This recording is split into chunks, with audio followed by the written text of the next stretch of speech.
Hey, you can't just walk in here. This is the hidden back base. How do I know you're not a Vulkar spy sent to kill Gadon Thek? A lot of people want to go inside and speak to Gadon. He's a hero of the common folk. But the days of the Hidden Beck's open-door policy are gone. Between the Sith conquest and the Vulkar gang war, Gadon has more enemies than he used to. We're being careful about who we let in now. Well, we do need all the help we can get. And you don't look like you're with the Vulkars or the Sith. Besides, it's not like you can do anything to harm Gadon in the heart of his own base, not with Zerdra watching his back. Go in and speak to Gadon if you want. Just remember to be on your best behavior. The Hidden Becks are watching you.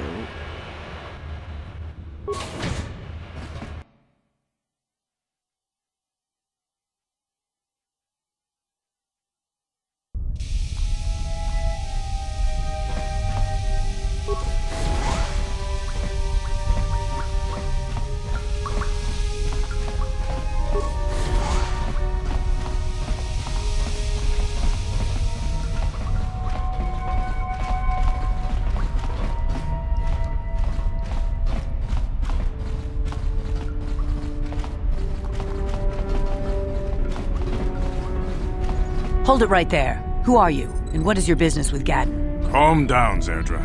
Nobody's going to try anything here in the middle of our own base. It would be a suicide mission. You're too trusting, Gadon. Brejik and his Vulkars want you dead. Anyone we don't know is a potential threat, and it's my job to make sure you're safe. Do you want us to start attacking strangers on sight, Zerdra? Like the Vulkars do? I will never let it come to that. Now step aside and let them pass. As you wish. You can speak to Gadon if you want, but I've got my eye on you. You try anything and you'll be vaporized before you can say Vulkar spy. You'll have to forgive Zerdra. Ever since Brejik and the Vulkars began this war against us, she's been a little overzealous in her security duties. The problems with the Sith haven't helped things. Zerdra seems to forget that I know how to look after myself. Now, how can I help you? A foreign army invades Terrace, declares martial law, and locks down all travel to and from the planet? You damn well bet I have a problem with that. If the Sith ever moved in down here, all the swoop gangs would unite against them. We'd use hit-and-run guerrilla tactics to pick them off. Their casualties would be enormous. Don't fool yourself. The Sith would never commit to that kind of operation. They'd probably do something much more grand and deadly. But so far, the Sith have stayed out of the lower city. And our strength is wasted on this stupid gang war. I tried to explain this to Brejik, but he and his Vulkars won't listen. The escape pods? You know, I heard the Sith have been asking around the upper city about them as well. But you don't look like you're with the Sith. They might be spies, Gadon. They might be working for the Sith. Calm down, Zerdra. If the Sith thought we knew anything useful, they'd have a battalion of troops kicking down our door. No, I think this off-worlder has her own agenda. I suppose I could tell you what I know. It's not like it could do any harm to me or my gang. But it might cause problems for the Vulkars, and that's okay in my book. The Vulkars stripped those pods clean within hours after they landed. It's too bad we didn't get there first, considering what my spies reported the Vulkars found. A female Republic officer named Bastila survived the crash. We Becks don't believe in intergalactic slavery. But the Vulkars aren't so picky. They took her prisoner. Normally, the Vulkars would take a captured slave and sell them for a nice profit to Davik, or an off-world slaver. But a Republic officer is no ordinary catch. I still think Bastila's just a Republic officer. That could work to our advantage. Maybe she'll even figure out a way to escape from the Vulkar base on her own. She's too valuable to leave with the Vulkar scum at the base. Brejik's probably got your Republic friend hidden away somewhere safe until the big swoop race. You'll never find her. I'm afraid your friend has become a pawn in Brejik's game to take over the lower city.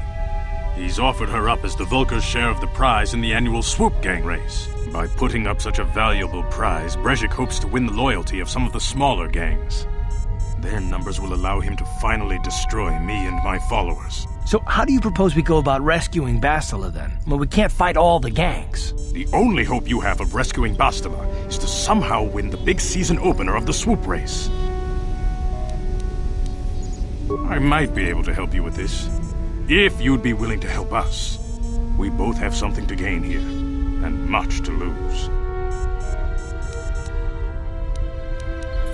You're in no position to bargain here.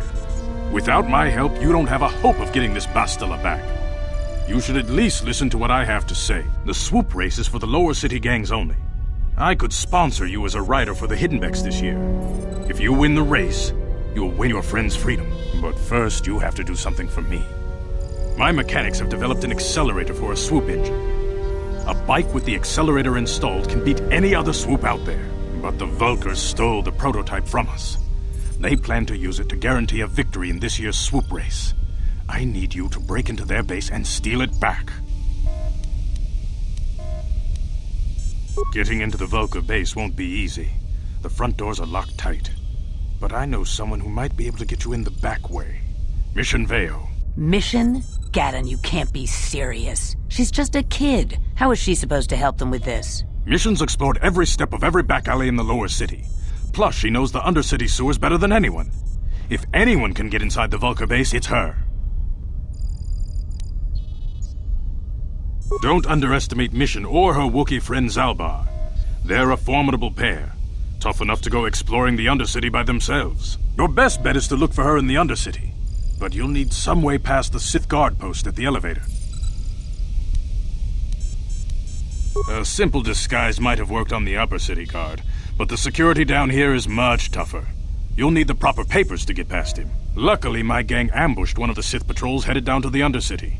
They never made it, and their security papers fell into my hands. Since we're working together now, I suppose I could give them to you in exchange for your uniforms.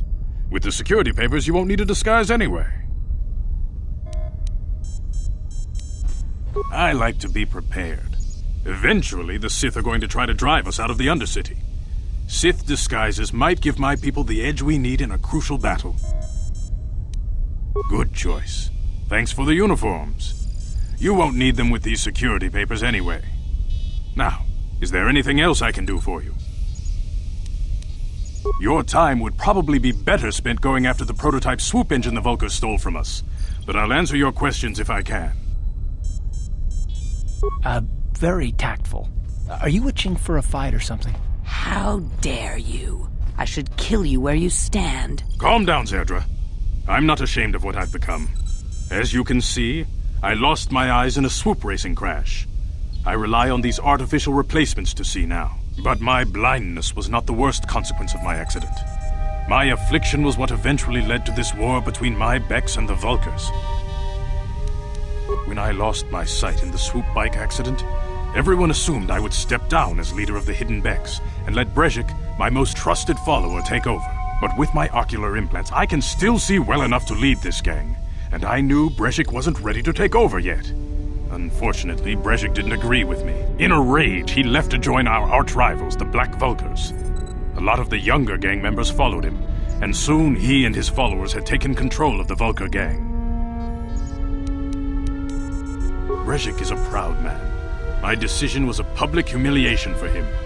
Maybe if I had stepped down, this gang war could have been avoided. Don't fool yourself, Gaddon. Brejik wants to control the lower city gangs. If you'd stepped down, he'd have led the Becks against the Vulkars. He wanted this war, one way or another.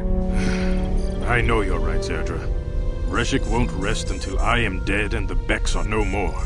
But it's hard to accept the truth of his betrayal. Your time would probably be better spent going after the prototype swoop engine the Vulkars stole from us. But I'll answer your questions if I can.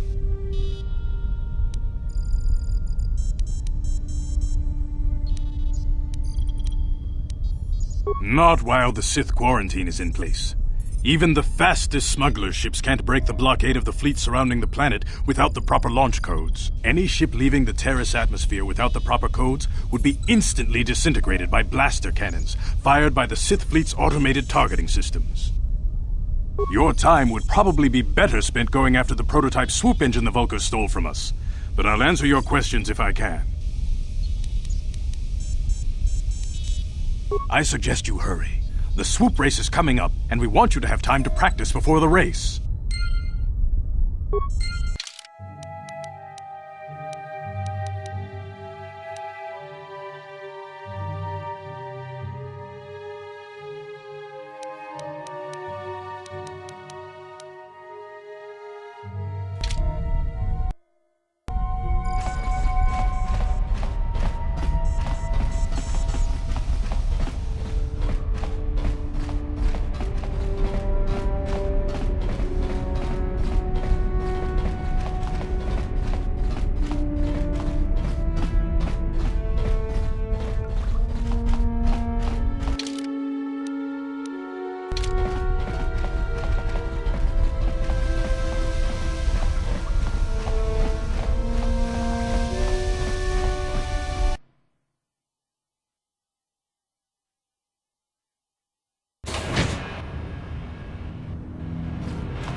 a civilian. Only those with official Sith business are allowed into the Undercity. Unless you've got the proper security papers, you better just turn around and go back the way you came. Let me see. Yeah, these look to be in order. Okay, you can go down if you want. Can't say I envy you, though. The Undercity is crawling with mutants. Rat ghouls, they call them. If you see anything moving down there, shoot first and ask questions later.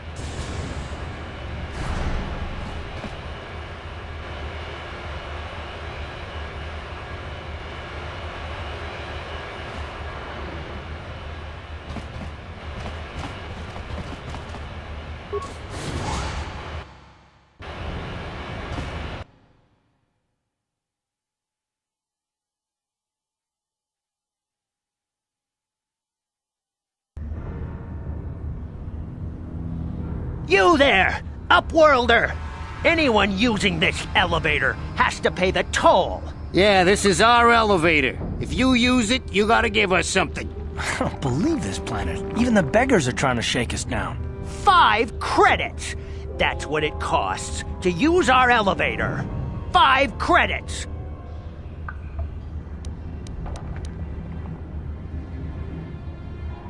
Run, my brother!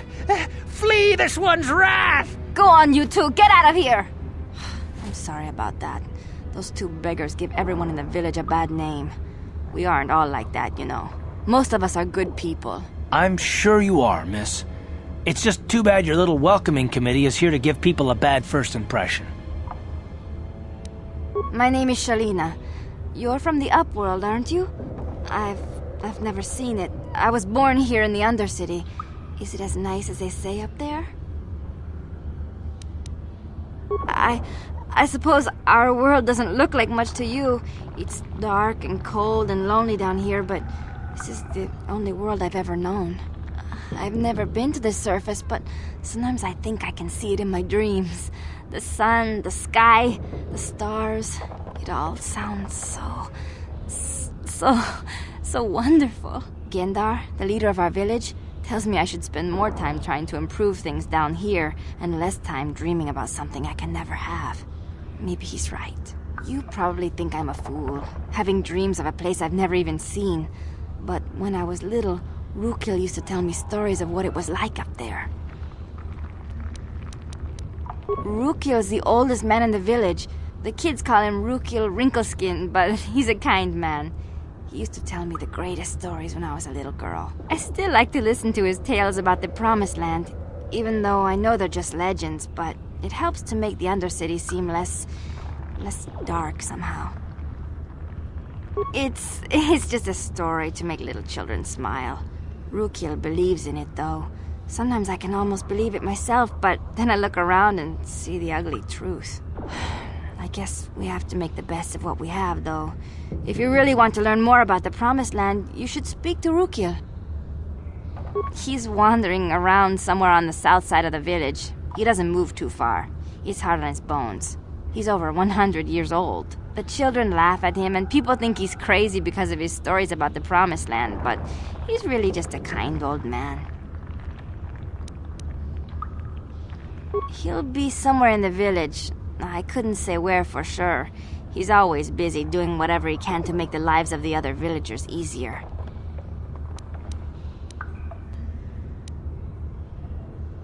I don't know anything about that, but maybe Gendar could help you. Sorry.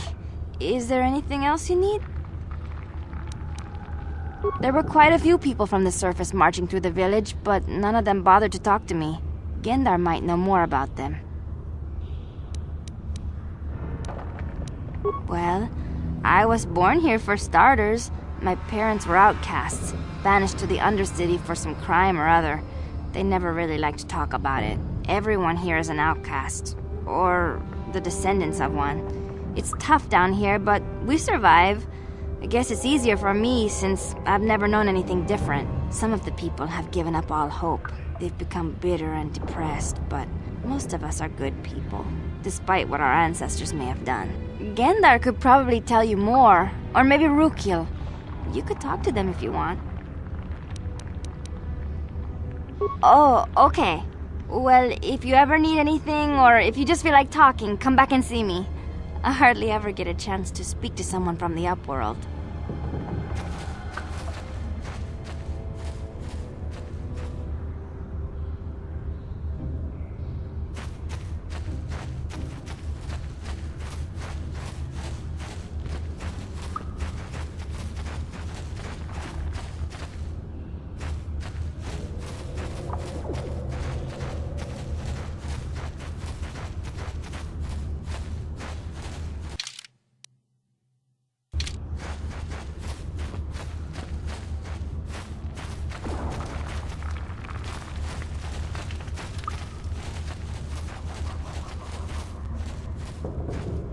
Hey, you ain't from the village.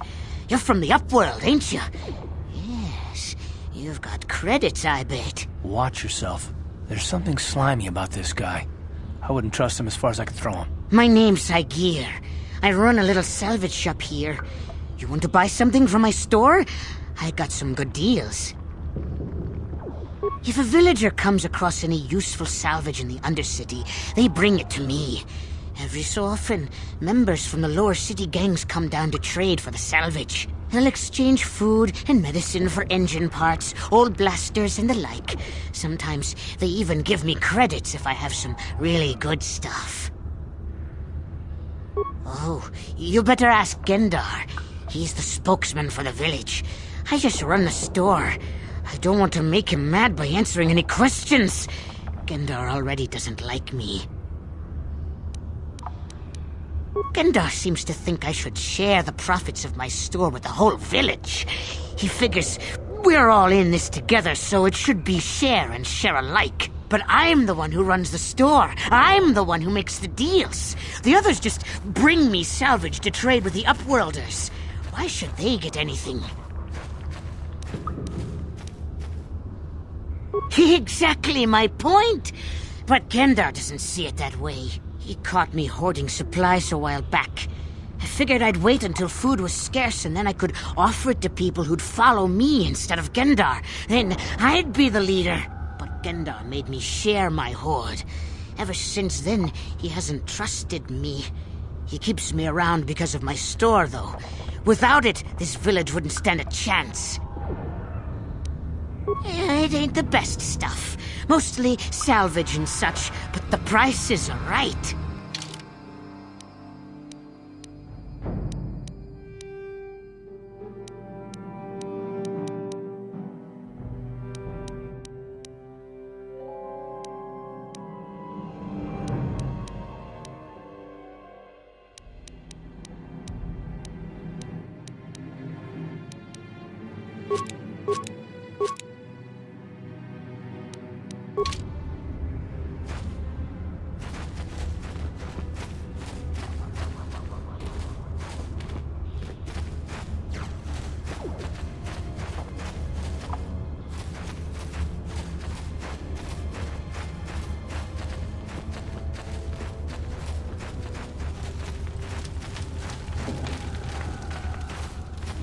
The rat ghouls will devour us all, unless we starve to death first. A few of the braver villagers dared to leave the safety of the fence. They never returned.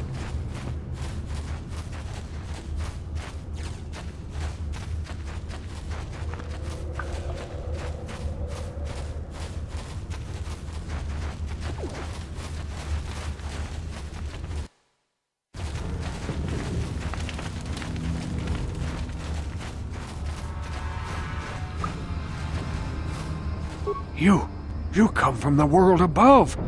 Is this the time of destiny, then? Is this a portent of the salvation of my people? Or merely another false sign to mislead us from the path? Are you the herald of prophecy, the beacon to guide us through the darkness? Or are you merely another harbinger of shattered dreams and unfulfilled promises? Be careful. This one might be crazy enough to be dangerous. Speak to me, Upworlder.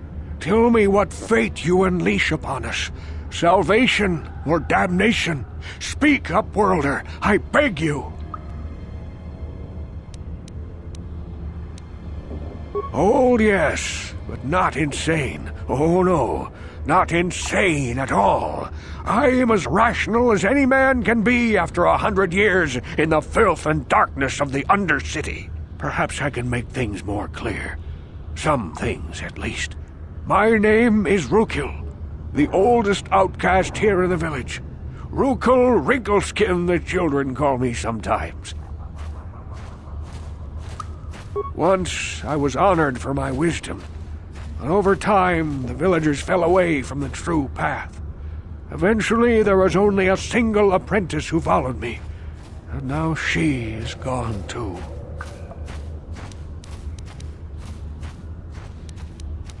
Please, a moment, Upworlder. I must know if you are the one I have been waiting for. Please, I beg for your help. My apprentice is lost. I sent her out into the Undercity to find... well, I cannot tell you. Not yet. Sadly, my apprentice has not returned. Please, Upworlder, will you help an old man? Will you seek out my apprentice in the Undercity? Her name is Malia. I must know of her fate, whatever it may be. I must know what she found. Finding her may be difficult. Malia could be anywhere in the Undercity. But if you will find her, I will know you to be our true savior. Only then can I reveal my secret knowledge to you. I wish you luck, Upworlder. Come speak to me again once you have discovered the fate of my apprentice.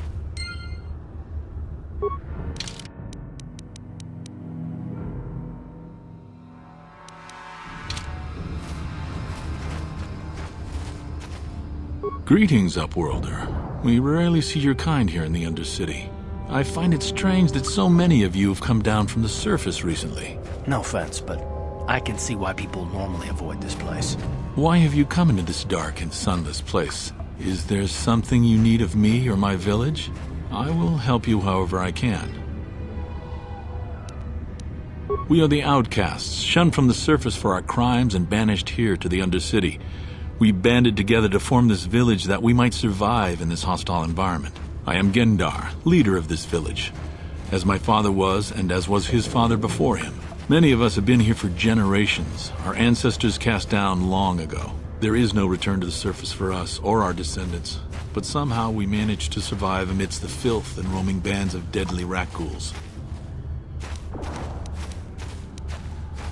The rat-ghouls are monsters, hideous mutations who feast on the flesh of our villagers. Their diseased jaws can infect those they attack, transforming the victim into one of those abominations. We know of no cure for the disease, and for the good of the village, we must banish any who become infected, lest they transform and turn on us. Ask your questions, Upworlder. I will answer to the best of my knowledge, though I know little beyond the borders of the Undercity. Yes, I have seen this Twi'lek many times, though I've never spoken to her. She and her Wookiee companion often pass through our village on their way to explore the sewers. There are two entrances into the sewers from the Undercity. One to the northeast of our village, the other to the southeast. But the sewers are dangerous, Upworlder. If you dare to travel those dark tunnels, you would be wise to go heavily armed, unless you wish to become a meal for the rat-ghouls and the other foul creatures. Ask your questions, Upworlder. I will answer to the best of my knowledge, though I know little beyond the borders of the Undercity. Our village has seen many visitors from the surface recently. Armored troops, swoop gang members, mercenaries. They come to search our sunless world. They're even searching the sewers. As you wish, Upworlder. Should you have need of anything else, come speak to me. I represent the entire village and I will do my best to help you however I can.